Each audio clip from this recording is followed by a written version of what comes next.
저는 오늘 제21대 대한민국 대통령 선거 출마를 국민 여러분께 말씀드리고자 이 자리에 섰습니다.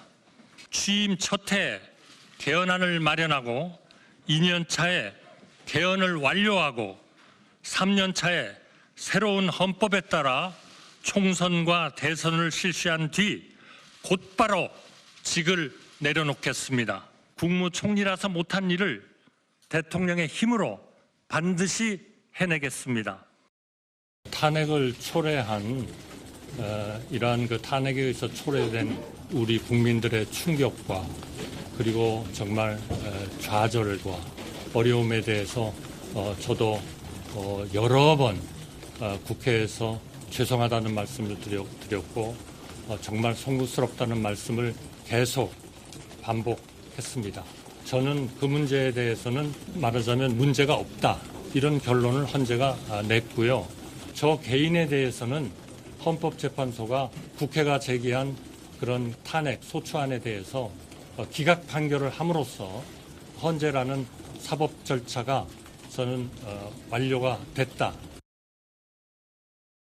기자들이 본인의 출사표 이후에 윤석열 정부의 총리 아니었냐, 이 정부 실패 자유롭지 못하지 않냐라는 취재 얘기에 대한 백브리핑 얘기까지 들었습니다. 일단 오늘 어떤 출사표를 던졌는지 바로 만나볼까요?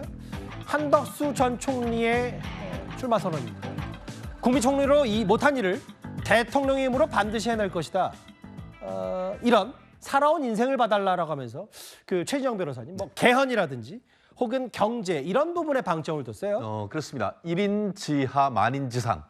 국무총리를 일컫는 말 아니겠습니까? 그렇죠? 예. 실제로 1972년 행정고시 합격에서 거의 50여 년 동안 대한민국의 산업화와 어떻게 보면은 민주화를 직접 목격했는 분 아니겠습니까? 예. 그러면서 이제 국무총리로선 도저히 할 수 없었던 것을 대통령을 통해 가지고 6공화국을 정리하고 7공화국을 문을 열겠다 이런 얘기를 하고 있는 것 아니겠습니까? 예. 그러면서 가장 큰 키워드로서 개헌을 연대로 한 빅텐트 이 부분을 얘기를 하는 것 같습니다. 그리고 본인이 가장 큰 장점이라고 할 수 있는 외교, 통상, 한마디로 대한민국의 경제를 책임질 사람은 바로 나다. 더불어서 지금 여야가 굉장히 어떻게 보면 양극화되어 있는데 그중에서 통합을 할 수 있는 그런 키워드. 아까 말씀드린 것처럼 개헌, 경제, 통합 이런 키워드로서 차세대 리더십은 바로 나다. 이런 출사표를 던진 것 같은데요.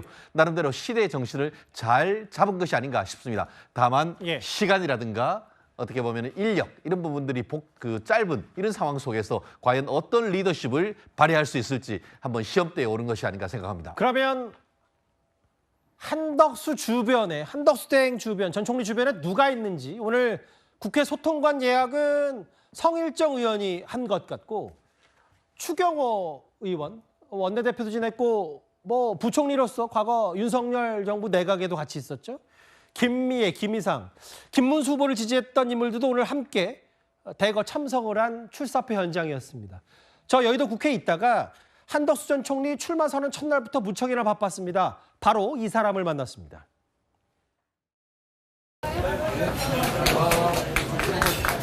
이 식당 사장님들이 사랑방 주인 역할을 하죠.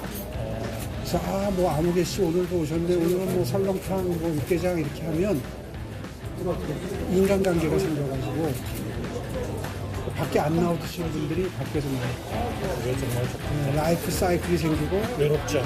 외로움이 없어지고 우리 공약도 만들고 하는데 그동안에 우리 시장님께서 내세웠던 어떤 약자와의 동행 또 가시 상장 이런 데 대한 그런 대책들을 저희가 좀 허락을 받아서 대폭 좀 포함을 좀 시켜도 되겠습니까? 물론입니다. 제가 출마는 못하지만 제가 준비했던 정책은 출마시키겠다 이런 얘기를 많이 하고 잘하셨습니다. 감사합니다. 누구라도 어떤 의원이라도 선점하시는 게 임자입니다. 지금 여러 대권주자들이 너도 나도 다 오세훈 시장 만나서 여러 가지 약자와의 동행 이런 부분들을 더 많이 얘기하고 있는데 비단 한덕수 전 총리도 그와 다르지 않았습니다. 오 시장을 만났고. 근데 이 부분이 있어요. 그리고 광주행 기차 KTX에 몸을 실어서 5.18 국립묘지를 참배하라고 했는데 저희 채널A가 알아본 결과 박성비 소장님 네. 전주 출신이잖아요. 한덕수 전 총리가. 이게 결국 5.18 민주묘지, 국립묘지 참배가 무산된 것으로 알려졌어요. 네, 맞습니다. 그러니까 한덕수 후보라고 이제 불러야겠죠. 이날 오후 5시 38분, 그러니까 오늘 오후 5시 38분쯤에 갔는데, 대선 출마 후에 갔는데, 결국에는 이제 시민단체와 시민들이 막아서면서 한덕수 물러나라를 외쳤다라고 하더라고요. 뭐 예. 일부 시민들은 호응을 했다라고는 합니다만 굉장히 거센 반발이 현장에서 있었고 30분간 그 자리에서 대치를 하면서 나도 호남 사람이다. 우리가 뭉쳐야 된다. 우리 서로 사랑해야 된다. 이런 이야기를 했지만 결국에는 이제 대치가 강경하게 이제 이어지면서 발길을 돌렸다라고 합니다. 예.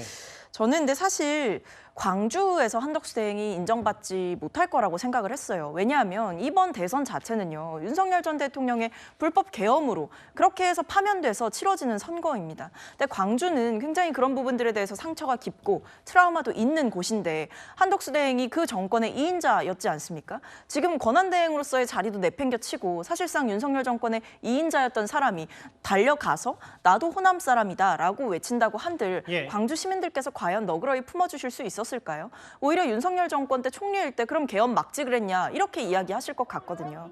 그런 점에서 한덕수 대행에 대해서 이렇게 좀 반대하는 목소리가 거셀 것을 한덕수 대행이 정말 예상을 못했나 싶기는 합니다. 저희가 그러면 긴급히 들어온 저 영상, 광주에서 들어온 영상 잠깐 현장음을 들어볼까요?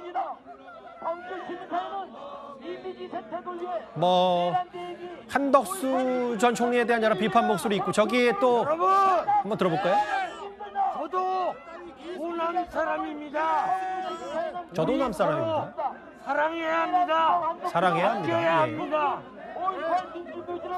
이런 목소리를 냈고 뭐 광주 출신인 또 호남 출신 또 이정현 의원이 대변인 역할을 하고 있고 여러 얘기를 했는데 일단 오늘 일정들을 한번 쭉 받고 메시지를 봤다면